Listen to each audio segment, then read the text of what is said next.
प्रिय बच्चों, अभी तक हमने डायरेक्ट इनडायरेक्ट का जो इंट्रोडक्शन है उसको पढ़ा है, उसको समझा है कि डायरेक्ट स्पीच क्या होती है, इनडायरेक्ट स्पीच क्या होती है। और उसके बाद हमने 5 प्रकार के जो चेंजेस होते हैं उनको पढ़ा है।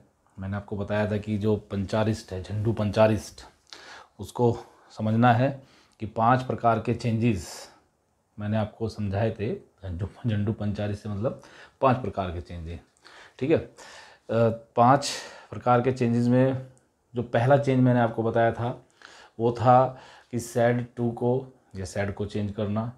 उसके बाद इन्वर्टेड कोमास को हटा करके किसी कनेक्टर का यूज़ करना।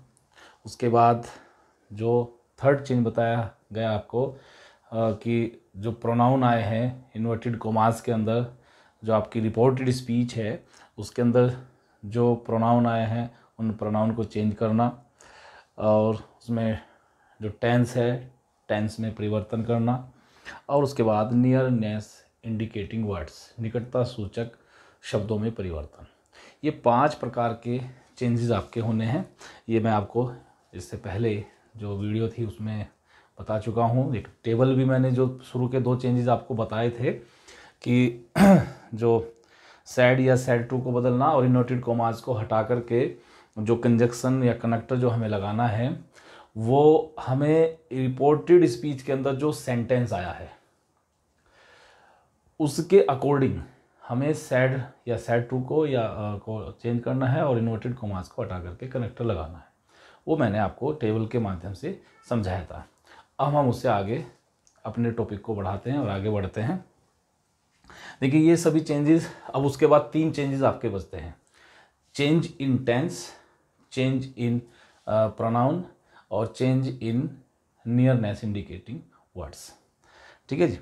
अब ये तीनों चेंजेस मैं आपको किसी एक सेंटेंस के माध्यम में समझाऊंगा, असर्टिव सेंटेंस में। मतलब हम इसको असर्टिव सेंटेंस में ये तीनों चेंजेस समझाऊंगा। जो बाकी के 3 चेंजेस आते हैं ये असर्टिव सेंटेंस को बेस बना करके उसमें समझाऊंगा कि उन चेंजेस को कैसे करते हैं, ठीक है जी।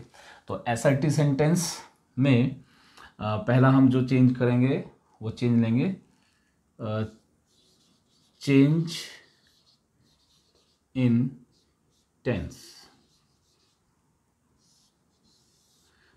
मतलब टेंस में परिवर्तन कि इसमें नियम है कि जो रिपोर्टेड स्पीच है उसमें उसके टेंस में परिवर्तन किया जाता है, लेकिन वो कब करते हैं कब नहीं करते उसके लिए हम देख लेते हैं एक नियम। इसका जो पहला रूल आता है, पहला नियम है कि देखिए 2 पार्ट मैंने आपको बताए थे, एक रिपोर्टिंग स्पीच और एक रिपोर्टेड स्पीच। रिपोर्टिंग स्पीच जो इन्वर्टेड कोमास से बाहर है। तो अब हम बात करते हैं क्या, यदि रिपोर्टिंग स्पीच की वर्ब, अब रिपोर्टिंग स्पीच क्या हुई, जो इन्वर्टेड कोमास से बाहर है, ठीक है। इन्वर्टेड कोमास के अंदर नहीं, इन्वर्टेड कोमास के बाहर का जो हिस्सा है, जैसे say to, says to, said to, said, वो उसकी बात कर रहे हैं। तो यदि रिपोर्टिंग स्पीच की वर्ब प्रेजेंट या फ्यूचर टेंस, प्रेजेंट या फ्यूचर टेंस में हो तो रिपोर्टेड स्पीच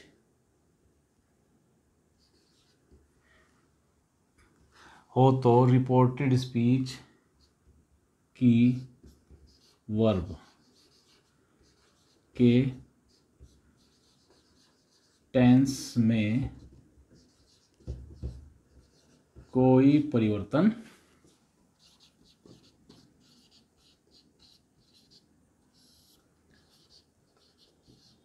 नहीं करते हैं। ध्यान से देख लीजिए, रिपोर्टिंग स्पीच जो इन्वर्टेड कॉमास के बाहर है, और रिपोर्टेड स्पीच की वर्ब, तो इस रिपोर्टेड स्पीच क्या हुई, जो कि हमारा इन्वर्टेड कॉमास के अंदर है, ठीक है, वो हो गई हमारी रिपोर्टेड स्पीच। उसकी जो वर्ब है उसके टेंस में कोई परिवर्तन नहीं करते हैं। कब नहीं करते? जब रिपोर्टिंग स्पीच की वर्ब प्रेजेंट या फ्यूचर टेंस में हो तब, ठीक है। इसको आप एक बार एग्जाम्पल से समझिए। जैसे एग्जाम्पल में देखिए, the teacher says coma inverted coma Mohit is a good student. अब यहां पर समझिए इसको ध्यान से, ये हमारा क्या है, रिपोर्टिंग स्पीच,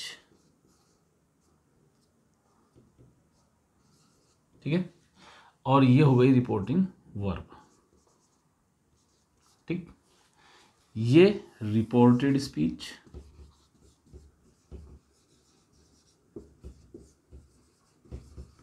और ये हो गई वर्ब। तो हम इसकी बात कर रहे हैं, हम यहाँ बात कर रहे हैं कि यदि रिपोर्टिंग स्पीच की वर्ब ये प्रेजेंट या फ्यूचर टेंस में हो, ये कौन सा टेंस है? प्रेजेंट। कैसे पता लगा? प्रेजेंट में एस या ईएस लगता है, ठीक है, या वर्ब की फर्स्ट फॉर्म आएगी किसी हेल्पिंग वर्ब के बिना, या वर्ब के फर्स्ट फॉर्म में एस ई एस लग जाता है, तो वो आपका प्रेजेंट इंडेफिनिट टेंस हुआ, या ईजेएमआर होता, इसमें हैज हैव होता तो वो प्रेजेंट का होता, या फ्यूचर, फ्यूचर में विल या शैल आता है तो वो भी, ठीक है। तो रिपोर्टेड स्पीच की वर्ब के टेंस में, रिपोर्टेड स्पीच ये हो गई, इसका वर्ब ये हो गए कि टेंस में कोई परिवर्तन नहीं करते। मतलब ये यहाँ पर इज आया है तो ये प्रेजेंट टेंस है, तो उसको हम प्रेजेंट ही रखेंगे, इसको कुछ चेंज नहीं करेंगे, ठीक है। इसका आंसर क्या हो जाएगा? इनडायरेक्ट में, indirect speech, the teacher says that Mohit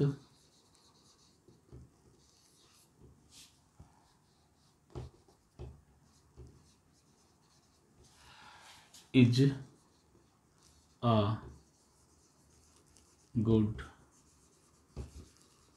student, ठीक है।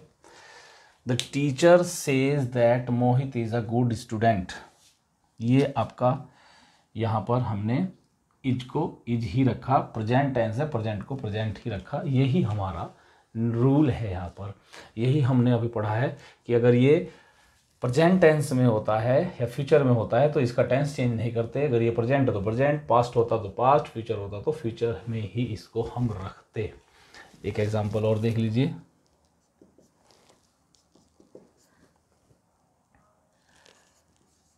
She will say to me comma inverted commas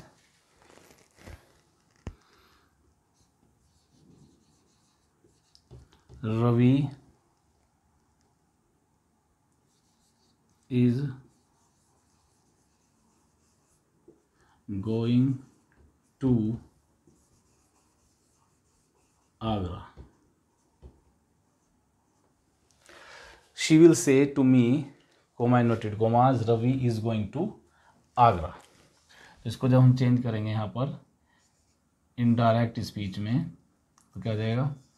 She will say to का tell, she will tell me that Ravi is going to Agra. यहाँ क्या हुआ, यहाँ पर यह हमारा फ्यूचर में था, ठीक है। हमने वही नियम जो हमने पढ़ा है, यहाँ पर टेंस को चेंज नहीं किया, ये प्रेजेंट कॉन्टिन्यूअस में था, हमने इसको प्रेजेंट कॉन्टिन्यूअस में ही रखा। ये हमारा यहाँ पर नियम है, रूल है, ठीक है।